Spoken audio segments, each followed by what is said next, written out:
everyone, Amanda here. Thanks so much for joining me. So I thought I'd come and share a little bit of my decorating process for my hybrid journal. So if this is the first time you've seen my channel, welcome. Thank you for joining us. Please do hit the subscribe button. If it's the first time you've seen this project, this is a fantastic project. I've done free online classes, tutorials on it. It's quite a big project, but I give you all of the measurements, show you step by step in great detail, so much detail that if you were brand new to crafting, you could make this project.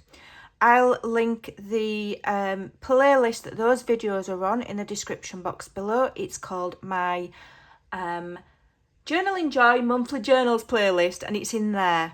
So far I've done the cover. Okay, I've used the beautiful papers. I've added some stickers. I've added some glossy accents, which is fantastic. I don't know if you can see, but it adds like it adds a glossy accent. That's the idea of it. So you can add like gloss to specific areas. You know, it just takes a little bit of time to dry.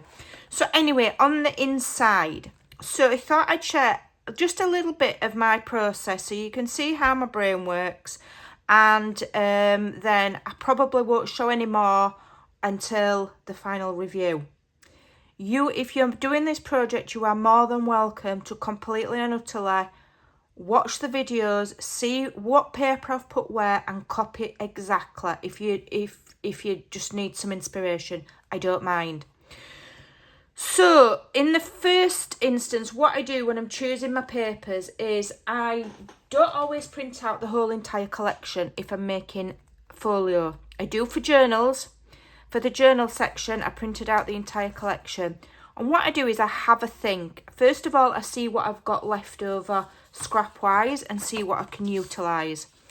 And then I'll kind of like have a theme through a double spread. And I kind of like to link pages that are open at the same time. I kind of like to link them, kind of. So here I chose the letterbox printable. And so I've run the same paper in the pocket, so it runs through with the music. And then on here I've carried on with florals. Okay, so that's kind of what I do. What I do on one side, I'll do on the other. Not the same paper, but matchy. Okay, and yeah, so in a moment I'm going to show you how to line one of these pockets that I've punched. So I will use my scraps, very much will use my scraps. Photo mats, super simple. I've just acquired a little stamp to do the little camera. And then the embellishments. When I do an embellishment, I will very carefully glue them on the black cardstock, a very thin line of glue. My embellishments I back on cardstock. And then you can still slide your photos behind there. Or you could indeed double up on your photos. Put a photo there and then add another one. Okay, so that's what I do. So that's going to go in there like so. So then on this page, I've started with the more fun papers. So some are quite floral and then some are more fun. Okay, we like this cute little chap here. So here I've just used up scraps to line that pocket. I've done another photo mat and done a little bit of stamping so that you're not feeling the need to embellish them any further.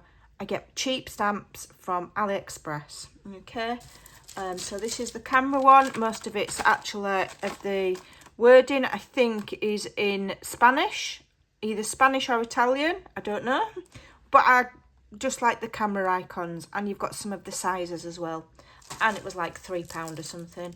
And then this one is all different stitches and fancy borders. Again, a couple of £. Have a look, see what you can grab. Okay, so here, what I've done here, this was just a large flap, plain large flap. If I show you on the other section, it's here. Okay, just plain. So rather than just mat the whole thing with one sheet of paper, which would look beautiful, but you know, what I've done is I've broken it up. So I have matted in the centre section and, you know, work out my sizes. I think it's about 5 inches. And then I've added strips, and that's a really good way to use up your scraps as well. And then because I don't always want a full digital image on one page. What I've done is I've taken one of the images, one of the papers, I've focused on an image that I like, I've fussy cut it out to the right size that I want to go between there and there, backed it on cardstock about halfway. I've not backed the whole thing on cardstock, about halfway I've added a piece of cardstock and then I've fussy cut around the edge. Then I've glued it on 3 sides. So it's not a true pocket, it's a tuck. So I've now turned that flap into an interesting page. We've got interesting decoration, and I've also added a little tuck pocket, and I've added some 3x3 photo cards in there. So that's made that plain flap page interesting, okay, without having the bulk of true pockets and without just having just one sheet of paper all the same on. Okay, so just have a think and have a play with what you can do. And then on this page here, and now I'm a little bit disappointed with this page. It was very late at night and I've actually glued it on a little bit skew width, okay, if you look there. But I can live with it. It doesn't matter if things aren't perfect, all right? I craft all day, every day, and my things are far from perfect. I try my best to be perfect, but... so I'm a little bit disappointed, but what I did here was, if you look, this is one of the tags that I've made from the collection. There's a tag builder page. So I've added a tag, I've glued it on some stronger paper, I've added an oval tag, a strip of leftover, and then one of the fussy cuts and one of the words. It's enough. And then this page here, what I've done is I've put it on a cutting mat, and with a craft knife, I've cut around the edge of there, around there, and just so far up to there. And if I just peel back, you'll see the black cardstock underneath, okay? So this is just a tuck spot, and it will just tuck in this tag, and it's just an interesting way of doing it, okay? I've got decent weight paper there, and then when I come to glue the paper down, I'll glue it on the top, I'll glue it down the side, and then I'll glue it down the side there, and then I'll just glue the bottom so that I've got room for my tag to go in and out. I'll add a ribbon or a charm or something to that.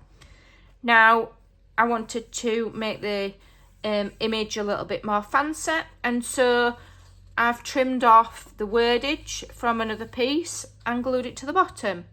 And that's how you make your digitals fit, okay? If, you know, if they're a little bit shorter than the page, you can paper piece. That's what scrapbookers do, to save paper and to be economical with paper and to make pages interesting. What else have I done? I think that's about it. And then I printed some of the images to a page, making them smaller so that you've got better proportions on the page. Because, you know, if you're doing a small flap and you've got a great big image like this, it's not going to fit. So you can very easily print to a page. I've done a video on how you can do it without any complications. If I remember, I'll link it in the description box below. So I've done that one, and then whilst I was doing it, I did that one, okay? Right, so what I'm going to do now is I'm going to, I've got the photo mat for there. So I've got so this is just a piece of cardstock folded in half, right, to fit in that pocket. And I've cut it to 8, well, when it's folded, it's 8 by 5 1/4, okay? Now, obviously, I've used A3 card, haven't I? I know I haven't. You can do that out of a 12 by 12. So it would be 10.5 by 8, and then just fold it in the middle, okay? It just doesn't get any easier. And then what we're going to do is we're going to, what am I doing? I'm going to work on this here. So I'm going to show you how to mat this shaped pocket, and then I'm going to just mat that, okay? I don't do a lot of these videos because I think it's boring. I think it's boring to watch. Okay, now, because this, again, is the florals, I've not got the cutesy elements in there. So if I start and introduce this cute deer or Santa on here, it's going to look out of kilter. So I'm going to stick with something floral. And then on the other pages here, I've started to introduce the cutesy thing so I can run along with that. Yeah? So the paper that I've chosen for my photo mat to go in here is this one, and it's actually a journal page as opposed to a collage page. You can totally use either in this collection. Right, so what I do is I'll measure it. So let's measure it again to remind myself. That's fallen out the front. So, oh, this ruler. 5 1/4 by 8, wasn't it? By 8. 5 1/4 by 8. So the first thing I'm going to do is take my borders off. Okay, because my printer's one of those annoying ones that has... No, it might not actually fit 8. No, it will, 7 3/4. So now I'm going to cut this to... Oh, what did I say it was? I do forget. It is a good idea to have a piece of scrap paper at the side of you. And then when you've worked a measurement out, just jot it down. Because otherwise you're picking your ruler up every 2 minutes like me. And that's 8. So I've cut that to 5. When this measures 5 1/4, so I've gone down 1/4 inch on the width. So now I'm going to turn it, and I want 7 3/4 because this measures 8. So again, I'm coming down 1/4 inch. So 7 3/4 is, and I'm just having a look before I cut. Okay, am I going to cut something really interesting off? Am I going to make the image go out of balance? If I was, okay, and I wanted to reduce it by 1/4 inch, I'd take 1/8 of an inch off here, turn it round, and take 1/8 of an inch off the other side. I'm not actually too worried. It's only a photo mat, okay? It's only a photo mat. Now, I am inking all of mine. If I can find my inker. Okay. If you're using photo paper, I will say be careful because the distress ink seems to take longer to dry. Obviously because it's got a photo finish on it. It takes longer to dry, so be careful you're not, you know, I've got quite a few finger marks on some of my things where I've got the distress ink on my fingers. So just keep an eye, check that your surfaces are clean, check your hands are clean, and just be careful, because there's nothing worse than spending time and you've created a lovely page or a lovely layout or a lovely photo mat, and then you're disappointed because you've got finger marks on it. Okay, I mean, I just live with it. I'm not redoing things. Right, so I'm adding some glue, and then this is going to have a lovely border. Okay, just making sure I've got it the right way. And so now that's decorative enough to use it as if it's like a front cover to put photos in. But it's not too decorative where if somebody wants to put photos over the top, it's going to spoil it because it'd still look really cool. Okay, you could put several photos on there. That's a 4x4 and that's a 2x3.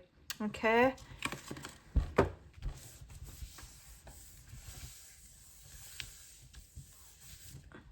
And then what I'll do is inside here, I will maybe add some. I did this photo mat by printing the decorative page that I've just used with the florals down the side. Printed them two to a page and I fussy cut the florals, and then I've used them as a border on a photo mat. That's another idea that you can do. It just depends how much effort you want to put in, to be honest. I'm not going to lie to you. If you just want quick results, then you can just do quick things. So, you know, I might think about how I want my photo mats, place them. You might, if you're a scrapbooker, you might be better at this than me, you know, and you can fill in with different photo mats, and I'd probably centralise that. You know, what some people do is they'll do like a collage of photos and then, you know, add strips of patterned paper in the gaps. Okay, that is something I'll probably do at the end and use up my leftovers. Okay, so that's the very, very bare basics of matting. 1/4 inch shorter on the width and 1/4 inch shorter on the height. Okay, and then I will finish that off and I will put that in there. You could wrap some twine around it. You could put some ribbon round it. You can decorate it further. Now, because this is a deep pocket, it's catching on the thing, but it's not a problem. All right, so now that looks really nice in there because, you know, the theme is running through, okay? But you don't have to. You can have it totally mismatched. You know, I think sometimes things that are not perfectly matched just look really cool. Just use your intuition. You know, if you can put a meal together, or you can put an outfit together, or, you know, you can make your home look nice, or anything like that, then you can totally and utterly do this, okay? It's all what pleases your eye. There is no right or wrong, okay? No right or wrong, totally what pleases your eye, okay? Right, so I'm going to show you how to mat this. I'm just going to decide what paper I'm going to use. So I've got this large photo mat in here, and I've got this pocket, so I want the two of them to kind of work together, and I am really enjoying the plaid. We do have the spotty dotties, but I use the spotty dotties an awful lot in my projects, so I'm trying not to use it. I'm trying not to, but we'll see, it might creep in somewhere. So here, let's have a look. So I'd quite like to use some more of that running along so that it matches. So I'm going to take it off the bottom of this image here. Okay, so I'm just going to trim. I wish I'd done this separately on a separate sheet, you know, like rows and rows of them. I've done similar before, and I wish I had, but I didn't, and I'm not going back designing it all again. And then to make it even, I'm going to trim it off there. Just trim that top white border to these labels off, okay, so that it's even. I'll just trim that off, and then we'll see how much we need in a minute, and I'll just bob that to one side. I'll probably lose it. So let's have a look. So now I've got quite a lot of leftovers, okay, from various things. So I'm going to see what fits that pocket. So the first thing I'm going to do is measure it, and I think I'm going to go for this. Am I going for that plaid, or am I going for the red? What have I used in there? Yeah, I think I'm going to go for the same one as that tag, which is this one.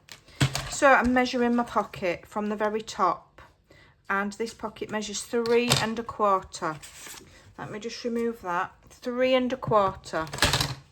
So I'm going to cut my paper to 3 inches wide. I'm not worried about strips like that. They'll go in the bin. Don't hoard scraps. Once your project's done, unless you've got big pieces like this, do not hoard like that. I'd either make a quick tag out of it, or I will discard it. Otherwise you get overrun with scraps, and if you've got clutter, it will overwhelm you and you won't get anything done. Trust me. I've been there. All right, so now I'm going to measure the width of the pocket. Okay, and it measures 5 1/4. So I'm going to cut the width to 5. So now this piece here, if that was a rectangular pocket, would fit on there perfect. Okay, I think, have I cut that right? That looks a little bit off. Let me remeasure that. That looks a little bit off to me. Hold on a minute. Let me remeasure.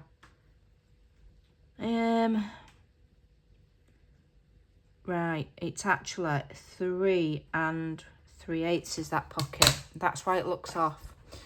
So not to worry, I'll use that on another pocket. So it's 3 3/8 on the width.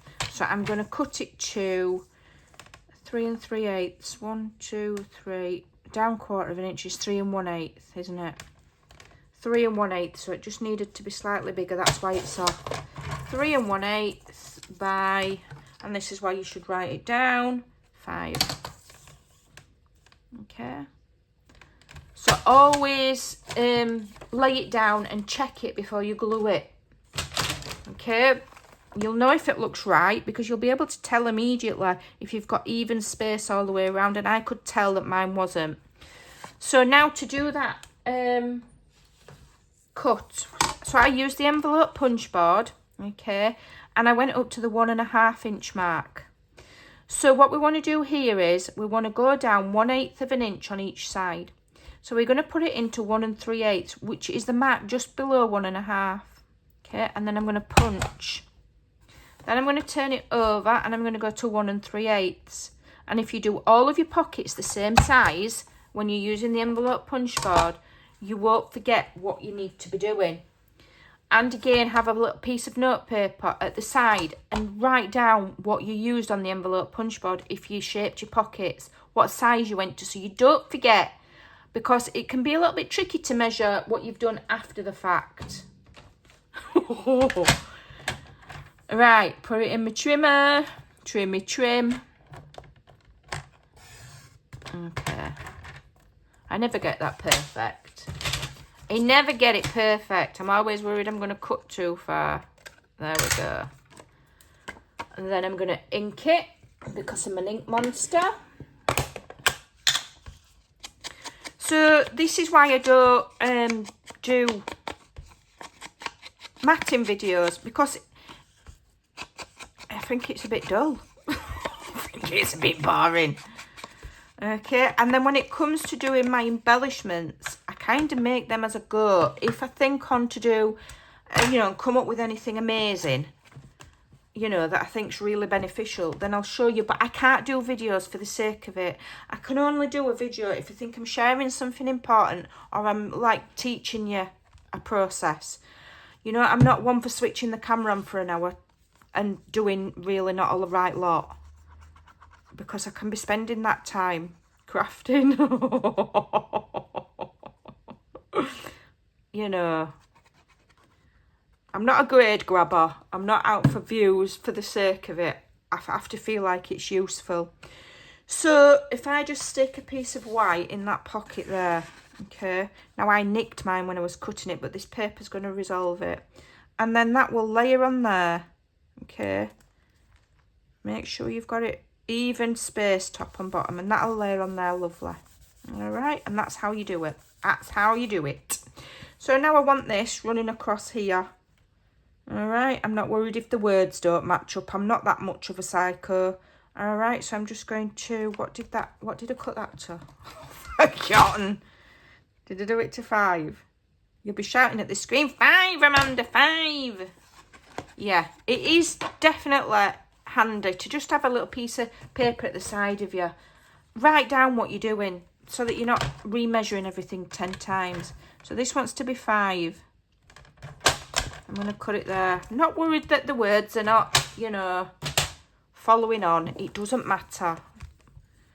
And then I'm going to ink. So the inking will get rid of the white core in the paper. Can you see? You might not be able to see it, but when you cut it, you get a white core. And one of the reasons we ink is to cover up that white core to make the paper look nicer.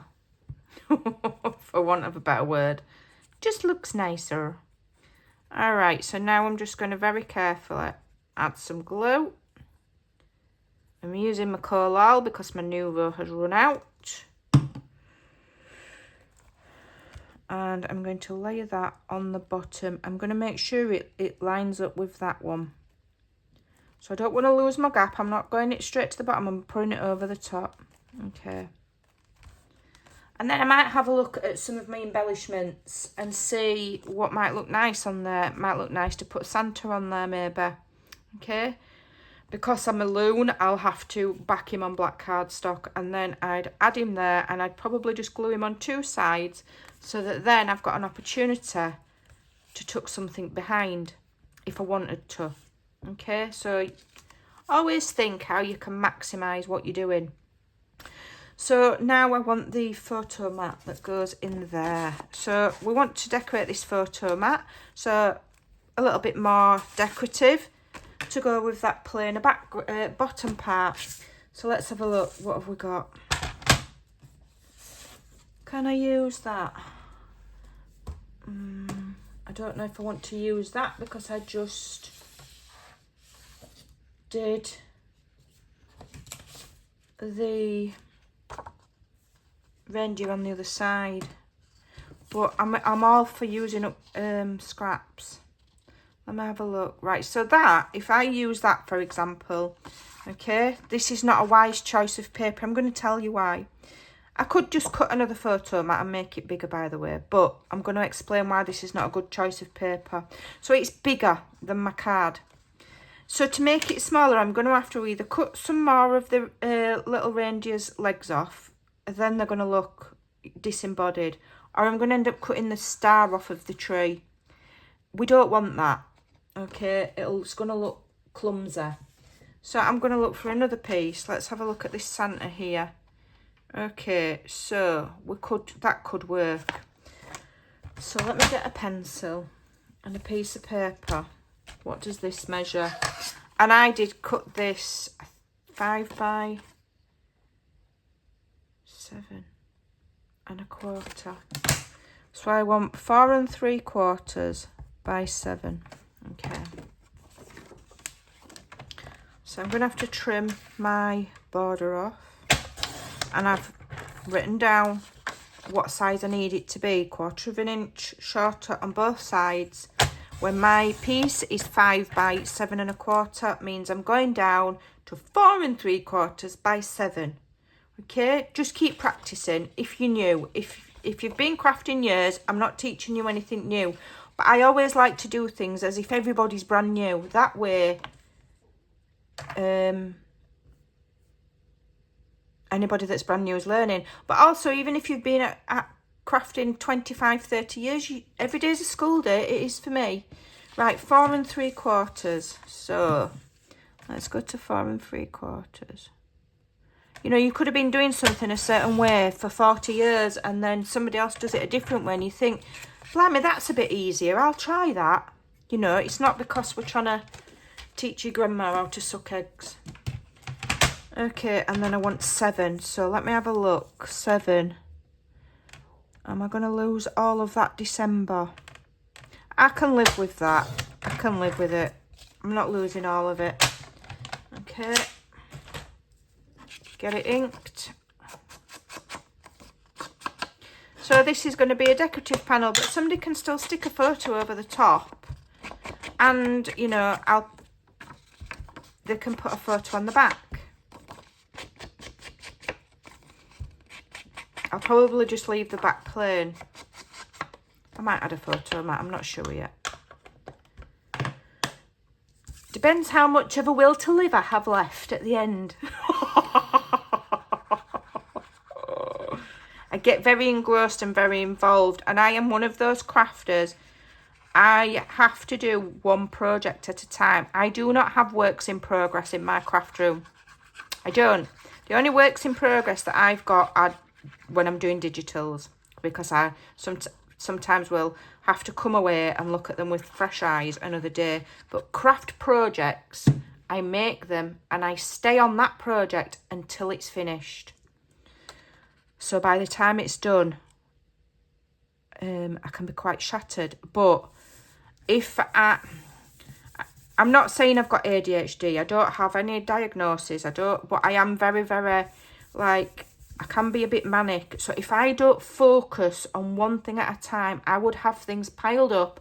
I wouldn't get anything done. None of my, you know, customers and followers would get anything, because I'd just be flitting from one thing to another. So I find it better, and it's a better use of your paper as well, to stay on one project until it's finished. It just works for me. It might not work for everybody because you might get bored. But for me, it's better to stay on one. So there you go. So now you've got Santa in there. Okay. So I wouldn't now put Santa on there. Now I've chosen Santa as a paper, I'm not going to put Santa there. I'll do something else. And I might have the cookies that match these. Okay. Yeah. Have I got one going the other way? I might not.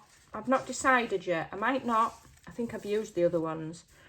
Or, you know, we've got loads of these little advertisements. And then we've got some little words. So I might, in fact I will put that on, I'll put that on black cardstock. And then I might layer another one like that. I might have it like that. I don't know. Let me have a look. My problem is I've used quite a few of them, so I need to go cut some more out. Have I got any more? Cocoa, what's this one? Okay. Gingerbread. That kind of blends into the background, you see. That one's no good, so I might have to cut some more out because I've used quite a lot. Okay, but another thing you can use as well when you're doing these kind of things. Okay, so we won't be using that because it's too matchy-matchy. You can do simple things like this, and then you can totally have a look in your scraps and make something like a banner. Banners are very underrated. In fact, I might even be able to bring in some of my beloved spotted otter. So all you need to do for a banner is literally cut yourself a strip. How wide would I be doing this one? Let me have a think how wide I'd do it. Yeah, 1 inch. Maybe 1 inch. Okay.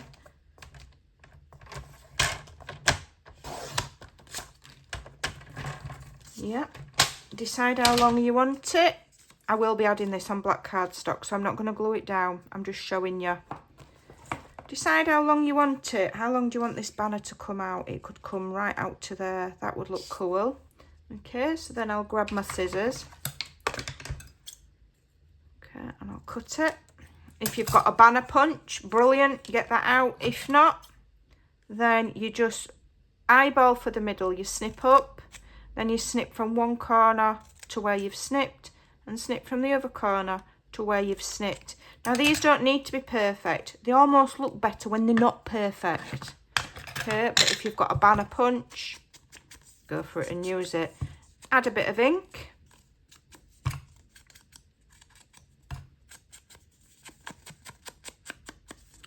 Okay, and then you can layer that on there up to the edge. Okay, and then you can layer that on like so, and maybe move it down. That, see, and you've got an automatic embellishment. All right, you can add your word there, or I'd probably just put it lower down. I'd probably put it on some gold card, and that would look, you've got a pocket decorated. So just have a look what you've got and use up your scraps. Banners are very underrated decorations. Even just a plain strip all the way across in a contrasting paper will just lift it, and then you can add an embellishment over. Just make it narrower than your embellishment. So all of these are really, really basic decorating ideas, but they can really elevate your project. So fussy cutting on photo mats, stamping, doing what Kathy Orta calls signature cuts into the paper. That's maybe a bit more advanced, but have a play. It's only paper. If you ruin it, you can print another one out. Add in your glossy accents, okay? Just thinking about where you put your paper. Making your own from the papers, using them in different ways, okay? Layering up paper piecing, using embellishments. And my favourite is adding the glossy accents. It's absolutely stunning. If you don't have any, go and get some, have a play with it, just leave it to dry. It's awesome stuff, and it really elevates. Stickles, okay, I've put glossy accents on there, a little bit of foil card under there. It just lifts that word ever so slightly. So all of these are really basic ideas, okay? So I will be back more than likely when I've finished decorating the folio section, and then I will do separate videos, not necessarily tutorials, because it's not necessarily learning you anything or teaching you anything on the journal. So I hope that's given you some ideas, okay? Let your imagination run wild. And what I tend to do is put the plain paper down first, get all the matting done, and then go back and decorate. Well, I don't, I'm lying. I'll end up sitting up for hours thinking that looks good, backing it on black card and fussy cutting it out again when I should be in bed. Do it in whatever order makes you feel comfortable, but, you know, just have a think. And you're going to end up with fantastic results. Doesn't have to be exactly the same as mine to be amazing, okay? It's what you do and how you interpret it. That's what's going to make it amazing and unique. Thanks for watching. Take care, and I'll see you soon. Bye.